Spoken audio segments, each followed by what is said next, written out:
Hi everyone, Jane Craig here, Brand Swan. I just want to take a minute to welcome you and also thank our sponsor, Global Merchant Partners. They're a credit card processing company and they specialize in letting you keep more of your money, which is pretty cool. So without them, doing the video content would be almost impossible. It's quite time consuming.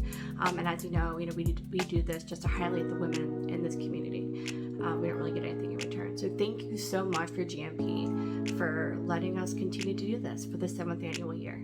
So without further ado, let us go into the interview. Today we have a couple of awesome guests. First of all, we have April, who is one of the co-owners of the woman-owned small business, Global Merchant Partners, and because of them, they are paying for the video for this whole series, and I'm so excited that, yay. And of course, we have Antonia Bowring, who I'm really excited to have here today. She's dedicated to creating opportunities for women to thrive in the workplace and beyond. She serves on several nonprofit boards, including Hot Bread Kitchen, which helps low-income women secure living wage jobs in the food sector. Also COHME, or COHME, I hope I said that right. COHME. Thank you. COHME, which pays home health workers a living wage and vital support to their families in need. So she's also involved with the International Rescue Committee, where she provides executive coaching to leaders working to make a difference in the lives of refugees worldwide. So Antonia, thank you for being here. And the first question is always easiest. I think it is anyway, but who are you? What do you do and how did it all start? I am an executive coach and I am an author. I am Canadian and I am a mother. And I got to all those destinations in different ways, but really I started in international development. I worked in Asia and Africa in microfinance, and then I became a management consultant. And then I ran nonprofits, was an executive in nonprofits. And 10 years ago, I made the best decision of my life. I became an executive coach and I wake up every morning blessed to do this work. Wow. Yeah, I mean, we know so much about coaches, and honestly, I think they borderline on therapists, but that's a whole nother conversation. You're right. What would you say the biggest challenge is, because, there is a stigma attached to coaches at times, maybe not necessarily for executive leadership, but have you found any obstacles in that regard? Yeah, I think the biggest challenge in this industry is that there's kind of no regulation, right?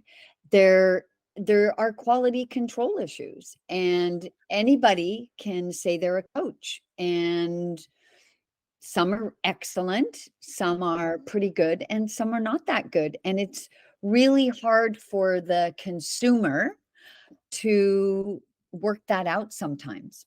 Yeah. What's the most rewarding thing about it? Like, we just talked about the obstacles, but as far as the most rewarding Oh thing. my God, so much. I honestly, in a kind of selfish way, it's like I get paid to learn and be curious and ask questions and help people to thrive. I mean, there's so much that's good, but I think having a job where I get to invest in my own personal and professional development and kind of curate some of those resources for my clients is kind of a dream come true, quite honestly. What, if I could chime in, what does an executive coach do? We hear the term coach a lot, but Yeah. what does an executive coach do exactly for our listeners? Yeah, thanks for that, because there are different kinds of coaches, right? Sports coaches, life coaches, presentation coaches. So an executive coach primarily works with founders, members of the C-suite, leaders of companies, and helps them to thrive professionally and personally. And usually we get called in when their GPS is not working well or they've hit a bump in the road. Not a literal Okay. GPS, I presume. That's actually this new thing I started to think about. Like, what's our own internal GPS system, and how does it work, and how do we get to that destination, and which of us take the no toll routes, and which of us stop for the scenic vistas. And I just have been playing around with that as a kind of metaphor for how we get to our destination, how we achieve our goals. I love that. And sometimes I think we almost have to teach how someone can be their own like North Star. How do they find it in a situation? What kind of obstacles do they Yeah. face? Yeah. How do you use, being an executive coach with your nonprofit work? How do I use my background in the nonprofit world? Yeah, Yeah. yeah. That's an interesting question, because I don't actually do that much work with nonprofits anymore, except for the International Rescue Committee. I primarily work with executives and founders, Mm. and leaders of early stage high growth companies. But I would say that for me, leadership is leadership. And I had the opportunity to I worked at an organization called Women's World Banking, to see some of the most awesome, fierce, ferocious women leaders globally. And so that really gave me a lot of background in what effective and both empathetic leadership is. And I bring a lot of that into the coaching work I do today. That took a turn. I'm like, banking? April, do you have questions about this?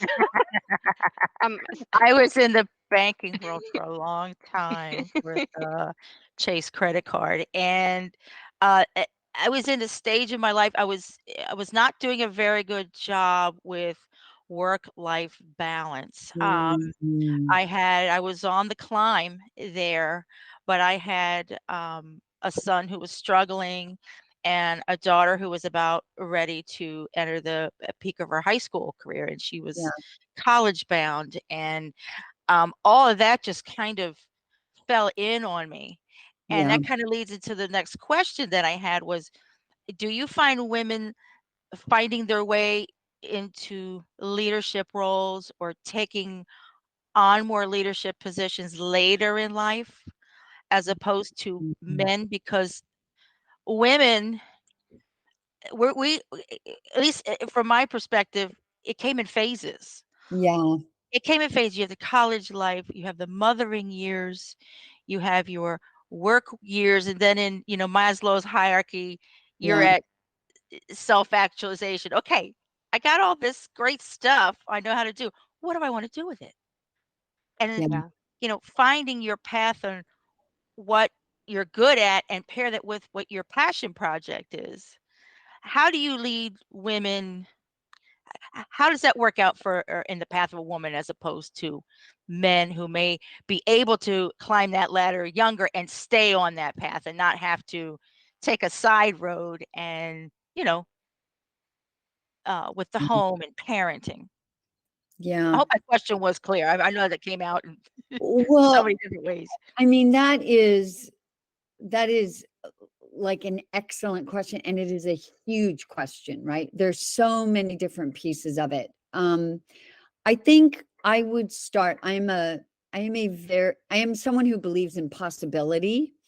So I would start by saying, I think things have definitely got better, right? Look at the rates of women in college versus men. I believe now there are more women in law and medicine than men. So things are What? better. On the other hand, women still carry the burden of the home in the majority of cases, in the majority of families. Women wear so many different hats all the time. And we want it. That's the thing. Like, we want to wear all the hats. And this is the That's first true, Jane. time I That's have true. ever heard It's true. about women in phases. Like, my mind is blown. Like, we get to experience all those different aspects of life. And I think if you're just a career woman, I'm giving myself sort of like a shout out here, career woman forever.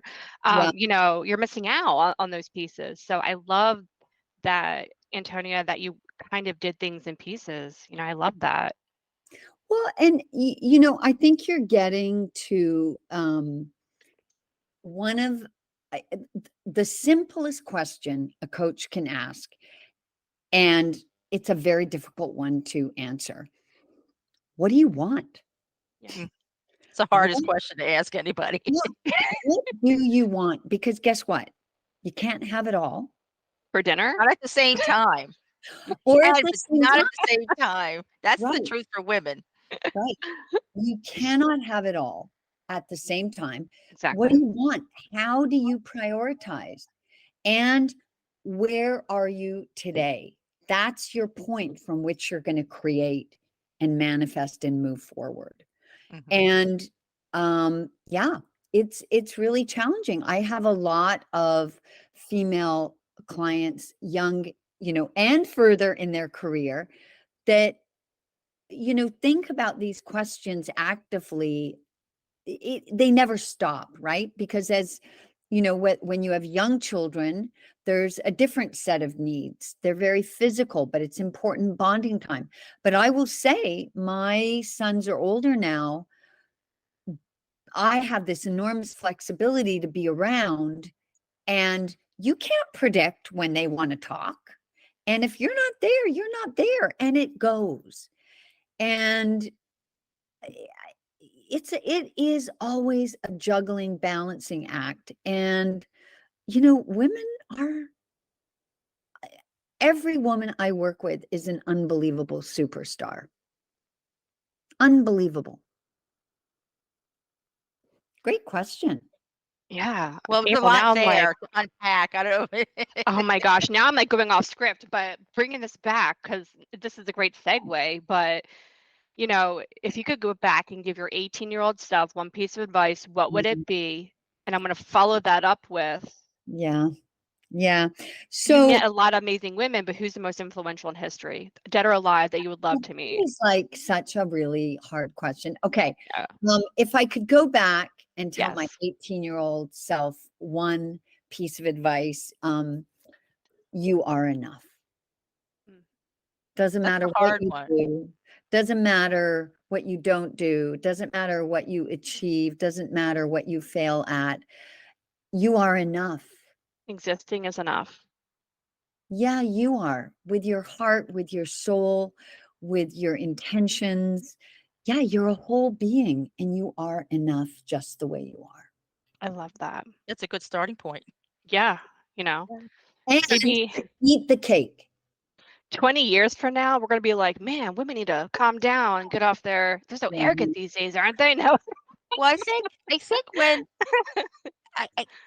to dovetail off your point, Jane, when Sheryl Sandberg published her book Lean In, I didn't know if I was pissed off as much as I was go Cheryl. I'm like, you Yeah. know, it was a mixed bag. I had friends in some camps saying, "Yeah, you go, girl," and I'm just like, "Nah, nah." There's a time when you can lean in.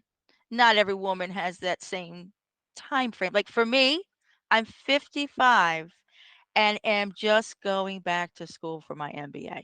Something that should have happened how many years ago? But I had a child that I had to raise, and I did that. And now she's 32, Woo. off on her own life, right? Yeah. And we get to experience this whole blossoming flower, if you will, at a later age. And I gotta tell you, it's a really, really great thing, but it's scary as heck. Because you're thinking, okay, I'm 55 now. Oh, what impact am I going to make at 55? How long do I have, right? And then you got to wake up and say, no, it's what you make of it. I'm enough right now, and I'm enough at 65 and 75. Right, Antonia? I totally. And Yeah. I think that is a really fantastic story. I that you are getting your MBA now. You were Yeah. enough then, you're enough now, and you're investing in your future and in what you can give back. I wrote my first book that comes out this September. Last year. Congratulations. Yeah, Yeah. tell us about it. Tell us about it. Yeah. Yeah. Thank you. Yeah, it is like giving birth to another child. And it's called Coach Yourself, Increase Awareness, Change Behavior, and Thrive. And basically, I took 10 years of my coaching and said, okay, what are the frameworks I use all the time that I've used really successfully with so many clients? Let me put them into a book. Let's democratize executive coaching and let me help you see how you can use these frameworks yourself to move the needle. So that's Yeah. what I did. That's awesome. And we'll have a link, by the way, of the book for Oh, people to check that out was too great. when we Yeah. post a video. You Yeah, can yeah. pre-order it on Amazon, and it comes out published by Wiley in September. Perfect. That's a good time to kind of re-explore what the year holds. I know, like, obviously the year starts in January, but September, there's something about it forever being the start of something new, even when things are dying around you. It's just fascinating to me. Back to school. You remember when you got, well, I did, you got the 3-ring binders and all the loose leaf paper. Oh yeah, Lisa Frank, Trapper the Keeper. eraser and the little zipped, like little pencil case, and everything was new and fresh. It was like a new beginning. Love it. Our co-founder Jen Wells and Kelsey Buckingham still use to this day actual planners, and it blows my mind every single time. In fact, they had a lunch where they exchanged their ideas on planners, and yeah. I would not survive without my planner. Amazing to me. Some things never change, I guess. Yeah. So who's the most influential woman in history? I know you can't, well, there isn't just one, but the one that in this moment. So, okay, I looked at that question and I had, well, can I say sports? Can I talk about arts? Can I talk about politics? Can I talk about business? But I'm going to go with my gut here. And she is not the most influential woman, but I can't tell you by the way, my mother's British. I have so much respect for Queen Elizabeth II. I mean, what that woman lived through, and her, and yeah, okay, I'm sure she was very challenging to have as a mother, but I think her sense of commitment and her sense of responsibility and her sense of duty, yeah, it just doesn't exist anymore. There was something that was a greater good than her individual needs being met. And she had, funny shoes and wore funny hats and that's British, isn't it? No offense to any British folks listening, but we're going to the Kentucky Derby. But there is so much about what she represented that it just doesn't seem to exist anymore. And it'll be really interesting what happens with the monarchy, because oh gosh, yeah, I kind of just lost interest after she was such an extraordinary, her sense of duty, extraordinary. She had big shoes to fill, Elizabeth the First. I want to just say, to be fair, true, a little more modern. I think what Serena Williams has done, as I think she is the GOAT for not even for just women, for athletics. I mean, what she went through, what she accomplished, what she had to deal with, the kind of racism and prejudice and everything that she faced, tennis, and her unbelievable drive and commitment and skill. She is in a class all of her own. She is. Those would be my two polar opposites. I love it so much. I think I just wish maybe we should do more of these more often, because I'm always afraid that I'm gonna end this series without even like you know, getting real down deep to people who are just doing such amazing work. Yeah. But maybe I'll never stop this.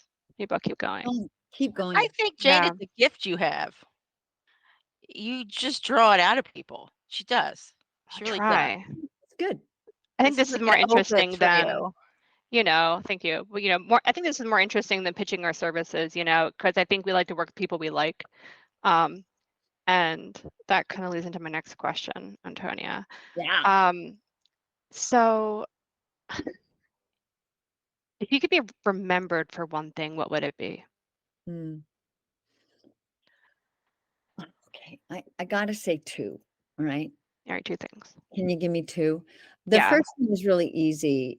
I want to be remembered for the book I wrote and the books I will write, because I'm going to write more for sure. That's easy. The other thing, you know what I want to be remembered for? I One. want to be remembered for being awake.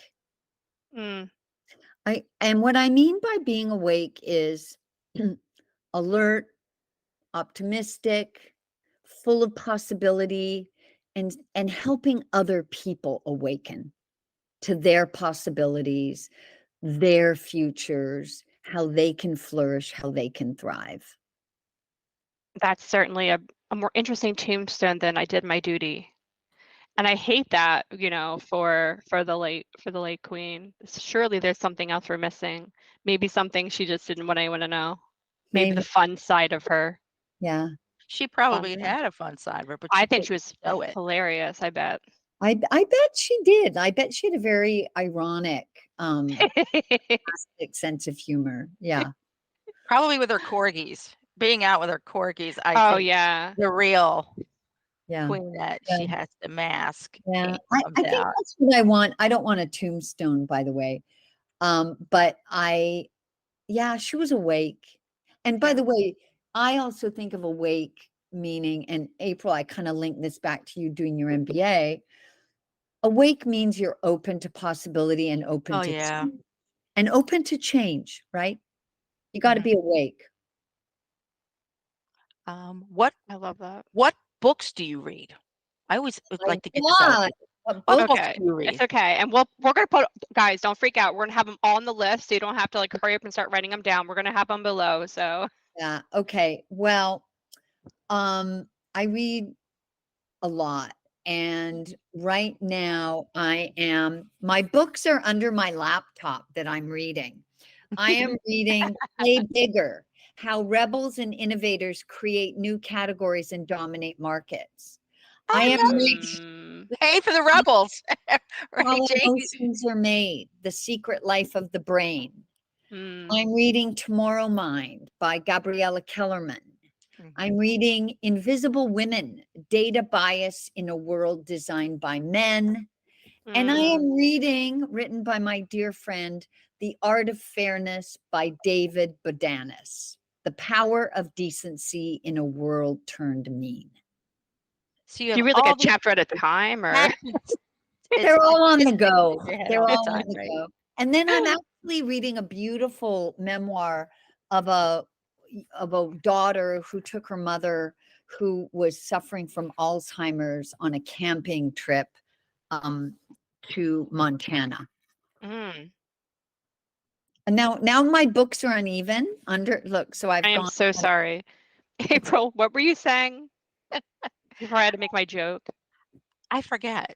Oh, I'm so sorry. Well, if you I think about forgot. it, I was just so into listening to the books in the that moment. Antonia reads. Yeah. Oh gosh, I I always like to know think, what people are reading. yeah, I think we just have one last question. Oh, really? Oh Well, no. actually, two. Oh, I mean, good. to be Okay. fair, we have gone way over the questions we've shown you. So you're completely just winging it right now, with some of the stuff, and I appreciate that. But what change do you want to see in the world, and how are you aiding that cause? Oh my gosh. This is like, I've gone on TikTok now. I'm like totally new to TikTok. I'm so excited. I want to make a difference in how people with ADHD feel about themselves, see Mm, their gifts, and are just accepted in the world as being neurodiverse and that's okay. And we talk about that in the same way we talk about our eye color. No shame. My Just son has it. I Yeah. have it. My son has it. My mother has it. I got a late diagnosis as an adult, and it was a total game changer. And that is like a really important part of my life's work now, to get rid of the shame and to open up to people and understanding of all the creative beauty that they have with ADHD. Well, thank you for saying that, because it took my son a long time to accept who Yeah, he is. Yeah, but he's finally there. that's so great. Yeah. That's so great. I've been calling it awkward charm for years, but I would like to give a shout out to my team, all women, by the way, who heard me. Awesome. Like, All of them. yeah, I mean, they just heard me, and they accept me for who I am, even when I'm all over the place. So, yes, We definitely, love it would you, be nice. Jane. We Thank love you, you. thank you. And last question, what quote resonates with you? Oh yeah, You have more than one, don't you? I do. Okay, I I knew do. it. I Can knew I it. give you just two? Yeah, absolutely, please. Like real yin and yang. Okay. Bestow us your All wisdom. right. Here's the first one. Um, between stimulus and response, there is a space. And in that space lies our power to choose. And in our choice lies our growth and freedom. That's Mm. from Viktor Frankl, who was interned in a concentration camp and survived. Very thoughtful. And Food for thought. the other, right at the other end of the spectrum, is by Anne Lamott. Almost everything will work again if you unplug it for a few minutes, including yourself. Restart your computer and call me back. That's true. Sometimes sleeping on it's the best thing you can possibly do for a problem. Or And unplug yourself, find those moments of mindfulness. Sleep on it. Just it's be. beautiful. Thank you so much. Antonia, tell us, where can we find you online if we want to connect with you? Yeah, my website, abstrategies.com. It's ab-strategies.com. I'm on LinkedIn a lot, just Antonia Bowring. And I'm on TikTok, Antonia Awesome. Bowring 963. 963. Well, we'll have the links below so people don't have to remember this. But thank you so much for joining us today. And It's you really are great an meeting you, inspiration. Antonia. My pleasure. Thank you for the opportunity to just share some thoughts and put some good vibes out there.